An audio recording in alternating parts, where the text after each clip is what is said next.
to show you the screen so that I can read the first paragraph to you. I've already bolded and underlined important details in the first paragraph to show you how you should annotate on the computer moving forward. If you look at the computer, I started off with the very first paragraph. It says her childhood in Pakistan. That might be a little bit better for you. It says on July 12, 1997, Malala Yousafzai was born in Mingora, Pakistan.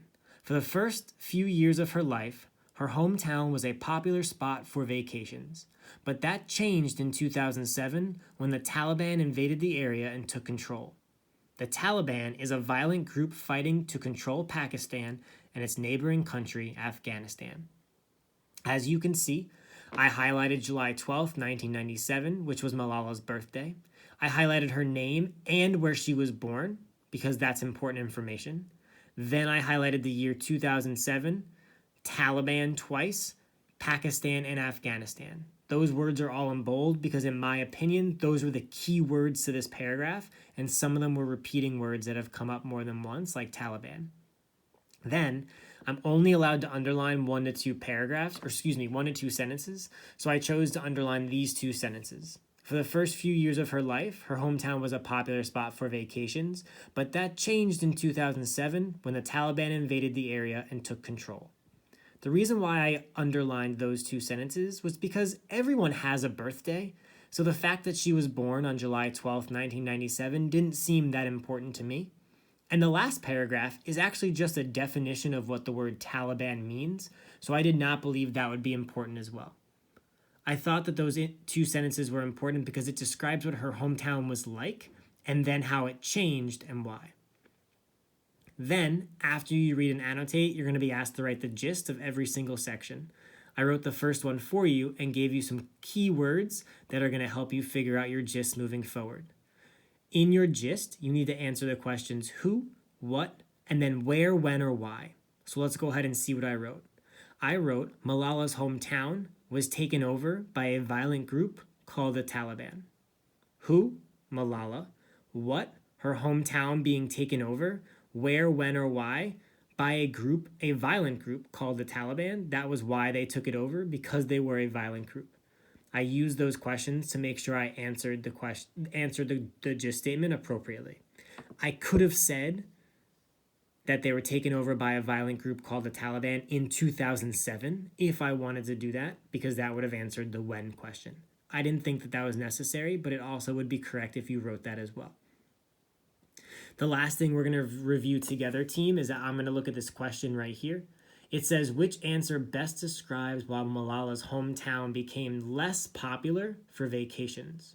So I need to find out why her hometown became less popular. That's the key word right there. Choice A, it became too expensive for tourists. I'm not going to pay attention to that answer choice because it doesn't mention that in the text at all. Choice B, the Taliban took control. That could be one of the possible answer choices, but I'm looking for the best one. The area became violent because the Taliban invaded. That sounds really similar to choice B, but it sounds like it has more specific details, which could lead me to pick that answer choice. And then choice D, the Taliban is a violent group fighting to control Pakistan. It does say that in the text, but that to me sounds like the definition of what the Taliban is. It doesn't sound like a reason why her hometown became less popular.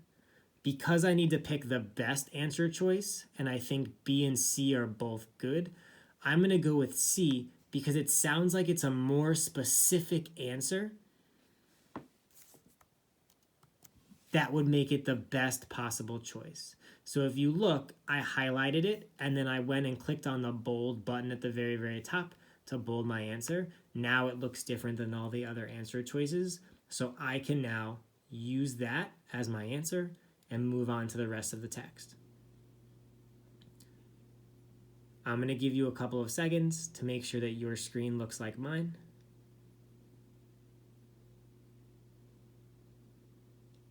Awesome. The next thing that I'm going to do for you, team, is I'm going to read the whole rest of the text out loud. I'm not going to answer the questions for you or write the gist statements for you, but I am going to read the text out loud just in case you need it. If you're super confident and think you're a great reader and you're okay pausing the lesson now and reading the text by yourself, you can do that. If you're a little worried because this is the first lesson you've done online and you would rather just listen to someone read the text to you while you follow along, you can absolutely do that. Just continue to listen to this video. I will read the rest of the text and then I'll give you time to answer the questions on your own. When you're done, it'll submit the answers to me and I can review them with you and then we can talk about where we made mistakes. So once again, if you don't want me to read out loud to you, go ahead and pause the video now, finish the rest of your text and answer the questions. If you do want me to read to you, keep playing this video and I'll read the rest of the text now. We've now moved on to paragraph 2, where it says speaking out about education. That's where I'm going to start.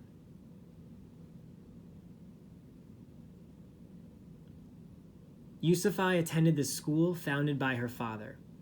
The Taliban began attacking girls' schools near her hometown. She gave a speech in Peshawar, Pakistan, in September 2008. It was called, "How Dare the Taliban Take Away My Right to Education?"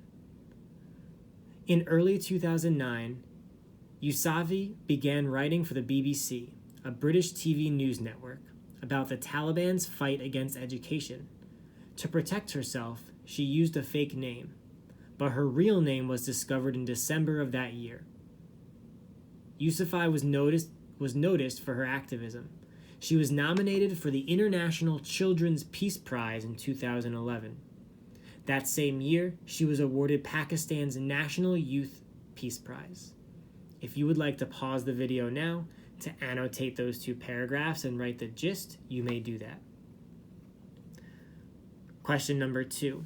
One word to describe Malala could be A, selfish, B, kind, C, scared, and D, bold. Please pause the video now to answer that question, and then you may press play to listen to me read the rest of the video. Targeted by the Taliban. When Yusufai was 14, the Taliban announced its plans to kill her. Yusufai and her family did not believe that the Taliban would actually harm a child. On October 9th, 2012, on her way home from school, a man boarded the bus she was riding. He demanded to know which girl was Malala Yusufai. She was discovered. The gunman fired at her, hitting the left side of her head. The bullet traveled down her neck. The shooting left her in bad shape. Yusufai was taken by plane to a hospital. Part of her skull, the bones that protected the brain, was removed to help her heal. To get more care, she was flown to Birmingham, England. You may pause the video now to write your gist statement and annotate that paragraph. Question number 3. Why was Malala targeted by the Taliban? Choice A, she was a dangerous criminal. B, she advocated for women's education. C, she fought the Taliban. D, she was a child. You may pause the video and answer that question while I move on to read the next paragraph. After the attack. In England, Yusufai was forced to stay in bed. She couldn't talk with anyone. Her body had serious wounds, but her brain didn't have any serious damage. In March 2013, she was able to begin attending school in Birmingham. After the shooting, she received an outpouring of support from all over the world. In 2013, she gave a speech on her 16th birthday at the United Nations, a group that helps countries work together.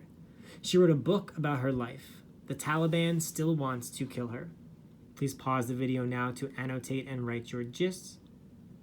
And then we are going to move on to question 4. What is one reason the author included the paragraph in the section after the attack? A, to give details about the men who shot Yusufai, to show that the Taliban did not stop her from speaking out, or C, to explain how Yusufai's family reacted to the attack on her. What is the reason the author included that paragraph?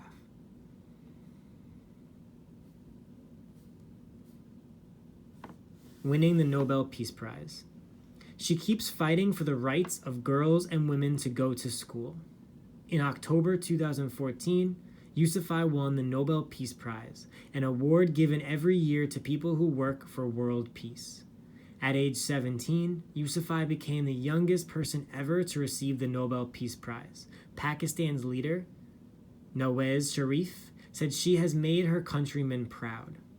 For her 18th birthday, Yusufzai opened a school for Syrian refugee girls ages 14 to 18 in Lebanon, a country in the Middle East. Syria is a nearby country torn by war. On that day, Yusufzai declared that world leaders should buy books instead of bullets. World leaders have a lot of money for schools. Yusufzai said instead they choose to spend it on armies. If the whole world stopped spending money on armies for just 8 days, Yusufzai said that every child on the planet could be educated. In October 2015, a movie about Yusufzai was released. It gives viewers a glimpse of her life, her family, and her fight for the rights of girls and women to get an education. Please pause the video here, annotate those paragraphs, and write your gist statement. Question number 5 in our exit ticket for today is going to be, after reading the text, write a CER response to answer the following question. What impact did Malala have on history? Really fast to remind you, in case you forgot, impact means they had an impact on people's lives, people's laws, or people's opinions. One of those 3 things was impacted by Malala. Please find out what it was, tell me specifically what she did, and write a CER response to answer that question. I will go ahead and double check it today and give you feedback on it before we move on to tomorrow's lesson. Good luck with your exit ticket and your CER response. I appreciate you guys checking in and watching this video to make sure you're learning as much as you can. I know this is a really weird time for everyone, but just know that we're here for you. My office hours are today at 2:45, so if you need a question, you can come ahead and go and log into that, and I will make sure I answer them for you. Miss you guys, hope to see you soon, and good luck with today's lesson.